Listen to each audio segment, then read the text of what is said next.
Então vamos nessa. Seja muito bem-vindo ao canal.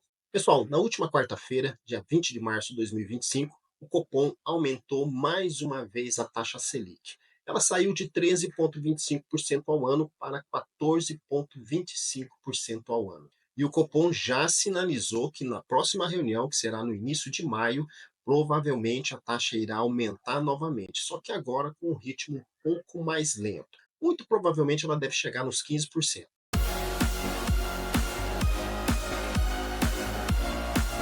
E esse anúncio representa a quinta alta consecutiva só no último ano.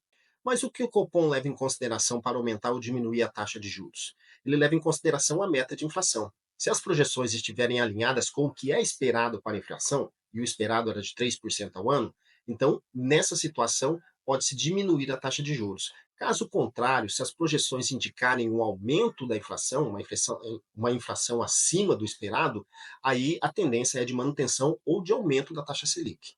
Bom, para quem não sabe, a taxa Selic é a taxa básica de juros da economia nacional.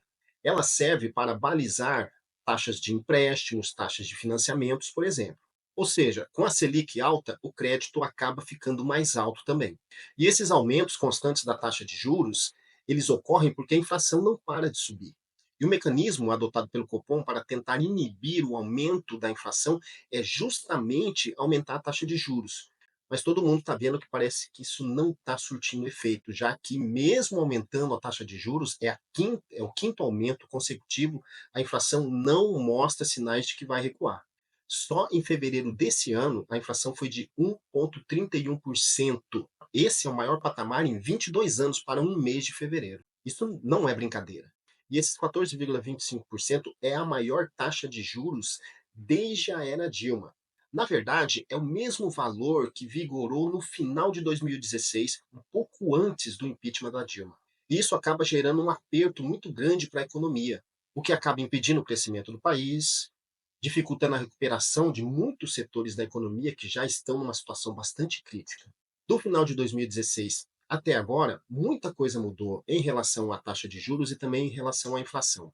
Entre 2016 e 2020, a taxa de juros ela decresceu, chegando ao menor valor no dia 5 de agosto de 2020, quando ela atingiu o valor de 2% ao ano. De lá para cá, ela vem subindo até atingir o patamar que atingiu hoje. Mas aí você pode perguntar: e o que eu tenho a ver com isso? Isso não me afeta em nada. E aí eu te digo: afeta sim, e afeta muito. Essa alienação em relação à política monetária, em relação à economia, em relação ao governo, só faz com que você perca dinheiro. Acaba fazendo com que o seu salário perca o poder de compra. Pensa o seguinte: se a taxa Selic é a taxa que serve para calcular as taxas que são cobradas nos financiamentos e nos empréstimos, se você precisar financiar qualquer coisa, a taxa de financiamento será mais cara. Se você precisar fazer um empréstimo, a taxa cobrada será mais cara. Então afeta sim a sua vida. E afeta bastante. Mas então por que subir a taxa Selic se ela acaba afetando todas as taxas de financiamento e de empréstimos? Porque essa é a maneira que o Banco Central encontrou para tentar inibir a inflação. É uma tentativa de reduzir o consumo, tentando fazer a população gastar menos e dessa forma conseguir controlar os preços. E por que isso não está dando certo? Porque o mercado de trabalho está aquecido. O mercado de trabalho aquecido, existem mais pessoas com um poder de compra um pouco maior e isso faz com que elas gastem mais. Então, mais pessoas comprando pressiona a inflação, ou melhor dizendo, pressiona os preços para cima, aumentando a inflação. Outro fator são os gastos públicos. O governo gasta muito mais do que ele arrecada. E não é porque o governo arrecada pouco, é porque ele gasta muito mais. Na verdade, esse governo arrecada muito mais do que qualquer outro governo já arrecadou. No entanto, ele acaba gastando muito mais do que ele arrecada. E se você gasta mais do que você ganha, a conta não fecha no final. Todo mundo sabe disso, até o governo. Só que parece que ele não liga muito para isso. E isso tem ajudado a manter a inflação em níveis bem altos.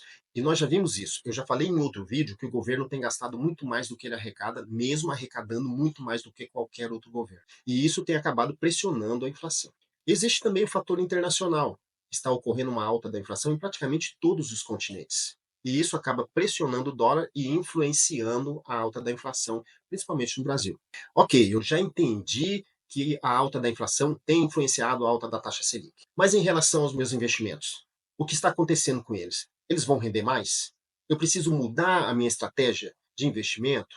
Bom, nós vamos tentar entender isso agora.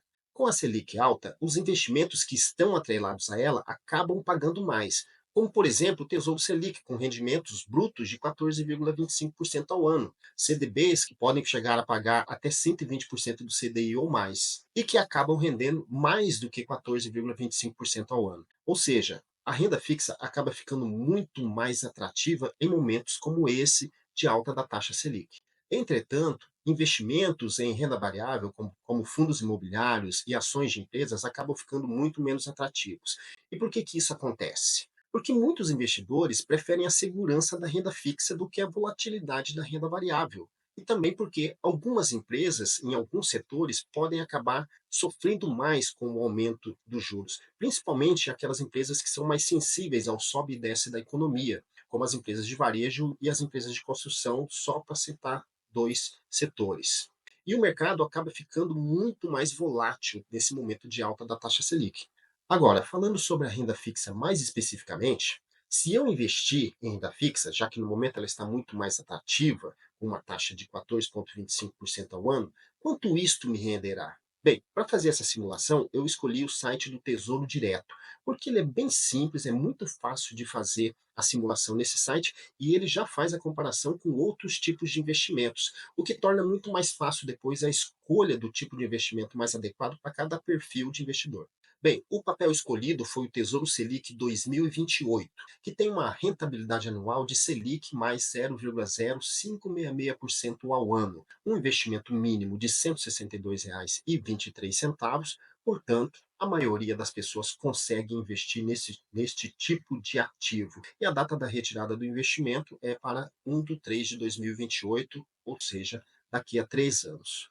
O valor investido nessa simulação foi de R$ 1.000. E o Tesouro Selic 2028 pagaria um total de R$ 1.343,99, já descontado o imposto de renda, com uma rentabilidade líquida de 10,61% ao ano. Já a poupança pagaria um total de R$ 1.242,87, com uma rentabilidade líquida de 7,69% ao ano. Um CDB pagaria R$ 1.271,37, já descontado o imposto de renda, com uma rentabilidade de 8,54% ao ano. No caso do CDB, é preciso ver quanto ele está pagando. Tem CDBs que pagam 100% do CDI, 102%. Podem ser encontrados CDBs pagando até próximo de 120% do CDI. Portanto, a rentabilidade vai variar de acordo com o que cada CDB paga. Investindo em LCI ou em LCA, esse investimento pagaria R$ 1.284,14, com uma rentabilidade líquida de 8,91% ao ano. E investindo em um fundo DI, o valor seria de R$ 1.273,97, já descontado o imposto de renda, e com uma rentabilidade líquida de 8,61% ao ano. Bom, como pode ser notado, sobre a maioria dos investimentos incide imposto de renda. Portanto, é preciso levar isso em consideração na hora de se investir. Fazer as simulações para verificar se esse desconto não será prejudicial para o seu investimento. Nessa simulação, o Tesouro Selic 2028 foi mais vantajoso, mesmo com um desconto maior do imposto de renda. Além disso, qualquer produto do Tesouro Direto é muito mais seguro do que qualquer outro investimento em renda fixa. Isso porque quem garante esses produtos é o próprio governo. Portanto, é muito difícil você não receber o seu investimento no final do prazo. Pense o seguinte: se o governo não tiver condições de pagar o seu investimento, quem mais terá? Já a poupança foi o investimento com o menor retorno em 3 anos. E no caso da poupança, quanto maior o prazo de investimento, menos ela paga, menos atrativa ela fica. Ou seja, quanto mais tempo você deixa o dinheiro aplicado na poupança, menos você ganha. Claro, comparado a outros tipos de investimentos. Portanto, na minha opinião, não é um bom investimento, porque você acaba deixando de ganhar mais em outros tipos de investimentos que são bem melhores do que a poupança. No caso dos CDBs, das LCIs e das LCAs, o risco acaba sendo um pouco maior do que os investimentos em tesouro direto. Isso porque esses títulos são emitidos por bancos. E sempre existe o risco do banco não honrar o pagamento do investimento ao final do prazo. Isso pode acontecer por dificuldades financeiras pela qual o banco venha a passar. Por isso que existe o FGC, que é o Fundo Garantidor de Crédito, que garante até R$ 250 mil investidos. Ou seja, até esse valor você não vai perder o seu investimento. O problema é que o FGC pode demorar um pouco para te reembolsar esse valor, caso a instituição na qual você investiu falir ou passar por problemas financeiros sérios. Nesse vídeo, nós não falamos sobre a renda variável, já que o foco era a renda fixa, que está muito mais atrativa por causa da alta da taxa Selic. E se você prefere ter mais segurança nos investimentos, o caminho é esse mesmo, investir em renda fixa.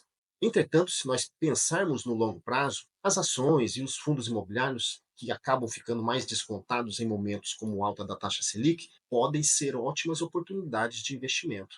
O ideal mesmo é ter uma carteira que mescle entre a renda variável e a renda fixa. Assim, você aproveita o atual momento da renda fixa, esse atual momento de alta da taxa Selic, e pode aproveitar a retomada da renda variável quando a taxa Selic voltar a cair. Selic em alta significa mais oportunidades, mas isso só para quem sabe como investir. Deixe o like, se inscreva no canal e comente. Qual a sua estratégia com a Selic em alta? Semana que vem tem mais. Um grande abraço e vamos mudar de vida.